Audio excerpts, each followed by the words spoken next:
One thing that has really fascinated me since I came here is this. I call it Cloudfall. It's a waterfall of cold air flowing over the mountain and actually never meeting the ground. It just disappears.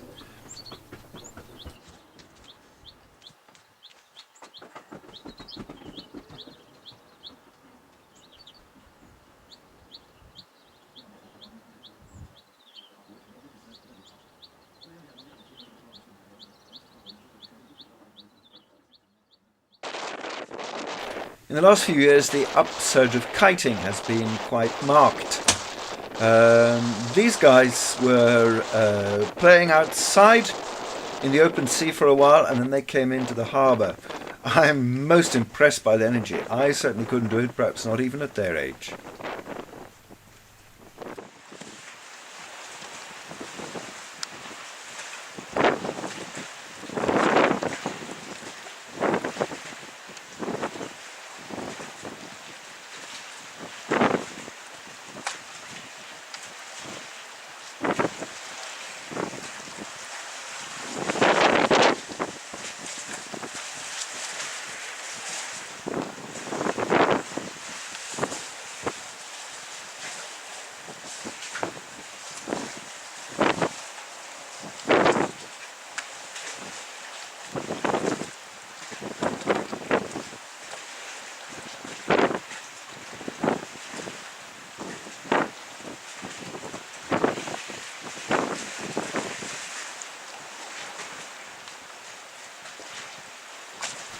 Anders was also enjoying watching this.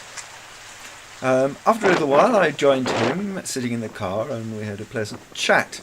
Then we saw that a kittiwake was actually nesting on the dock which had been landed a few weeks previously, and we wanted to know if it had eggs. So Anders went over, and indeed there were 4 eggs.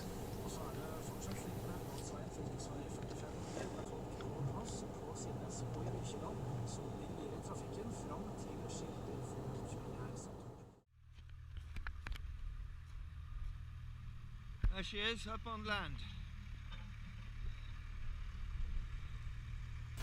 I knew that this wooden boat would be quite a big project, but I didn't quite realise how. This is getting it up on land. I thought it would just take a few days, but it's taken an awful long time to get everything sorted. The first thing was to cut out the diesel tanks.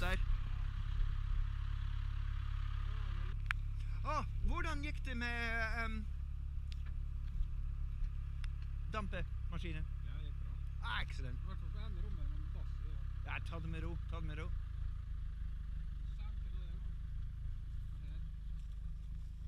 Getting the diesel tanks out was far more difficult than it sounds. They were massive, and very awkward shapes too. One of them just ahead of me now. They weren't fastened in seriously, but pulling them out was very difficult. And to get them out, I actually had to cut them in 2.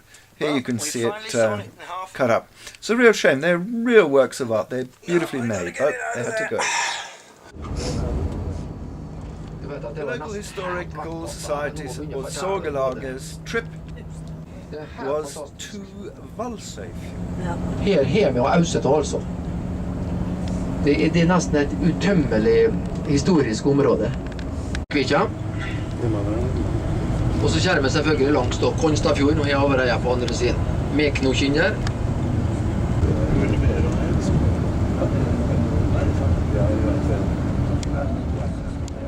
As we got near to the Hustad Bridge, you could see the place where the car fire happened last episode.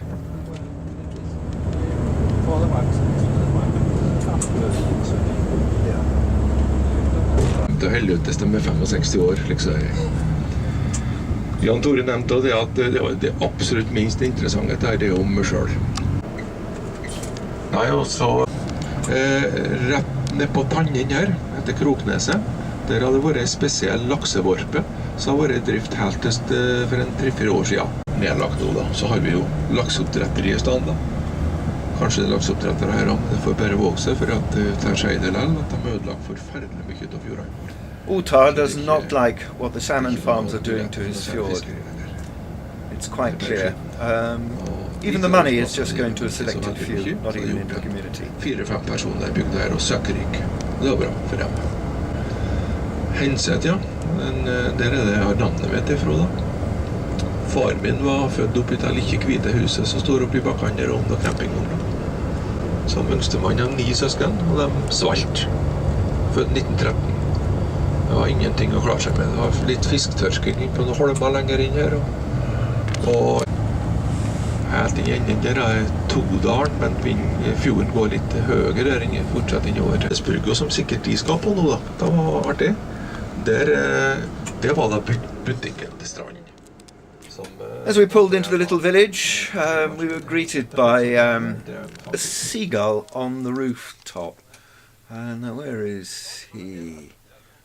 There he is. A little bit unused to having such a large invasion.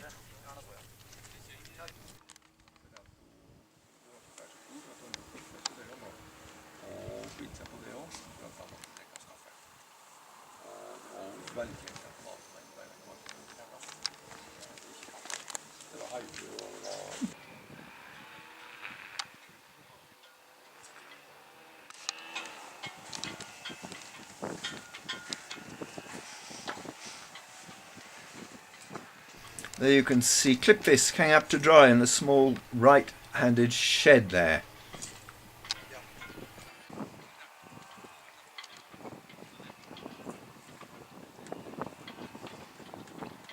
Well, finally it was time to pile into the bus, and somebody was very pleased. There you can see our seagull friend having a really good clean and dust up. The wind, unfortunately, was going the wrong way. A little bit Ja,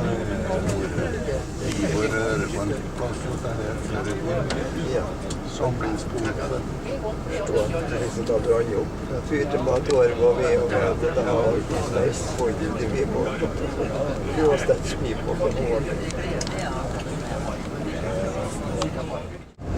I huset her da var det fullt av folk. I et like røve huset rett ned her med blekktak på. Du vet at det bodde 23 mennesker. I think this is the future for Norway. Greenhouses. Agriculture, it's a bit too cold, but greenhouses, that's something else. Produkt, den dag I dag. Så her og da var det butikk med bakeri. I think this little area is called Hjelnes.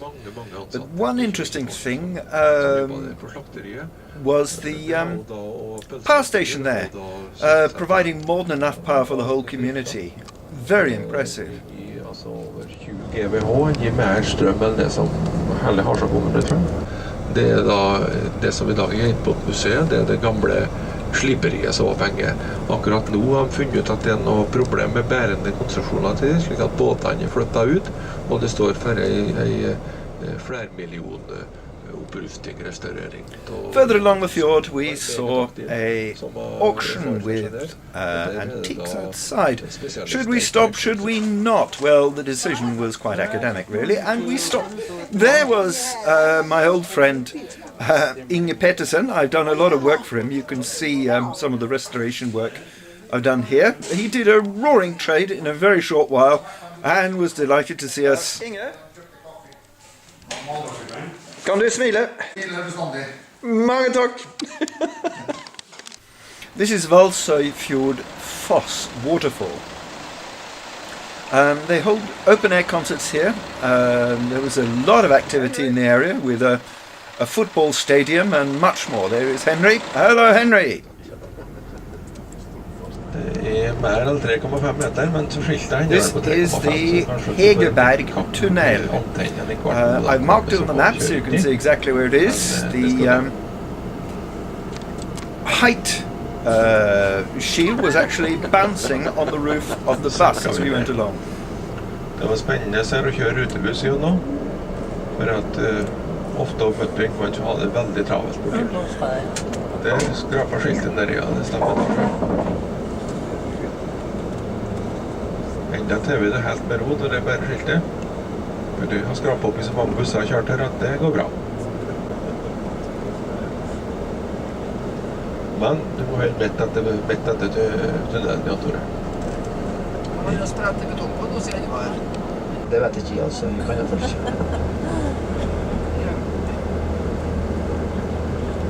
Det var langt før det kom en turbuss imot.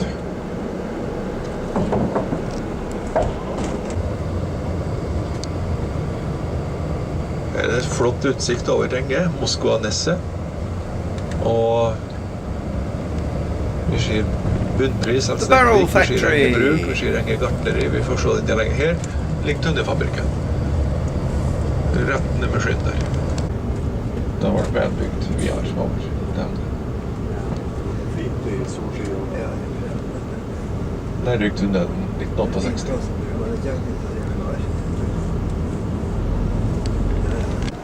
Nå taler vi før vi tenker her, og tenker uten å tale. Gården her heter Stokke. Rett etter så er det hverken prøverør eller noe annet. Det var vart hos seg selv. Så hun fikk 5 bånd på 2 år. Hun levde til hun efter 90. Kråknes laksevorpe helt ut på spissen ut på der. Det var laksestek, ja. Her er da huset mitt som jeg har for her. Sign of our times, a laid-up oil rig. It's massive.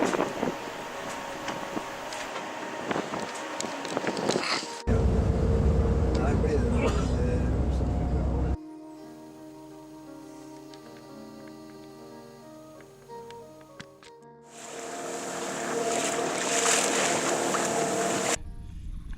And yet another fishing trip.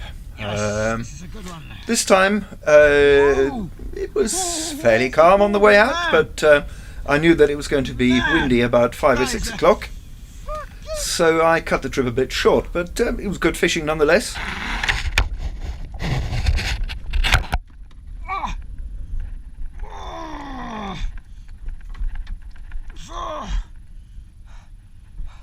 That's a 20. 30 pound cod. If there is one. Oh man. Oh. As the day wore on, the wind got stronger and stronger until finally I thought, I've got to go in. There he is. God, he's a big one too. Fucking monster. And a collie. Oh, beautiful. And he's not hooked very well either.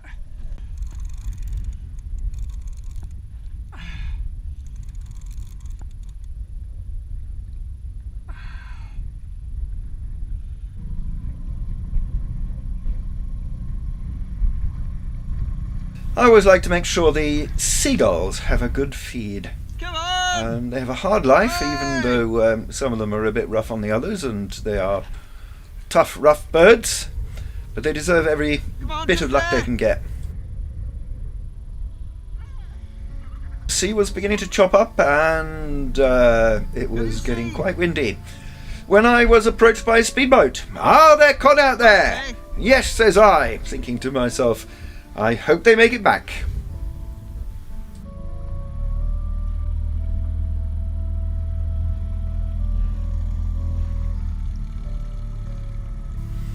There we are, finally finished. Client delighted. Interesting job for me.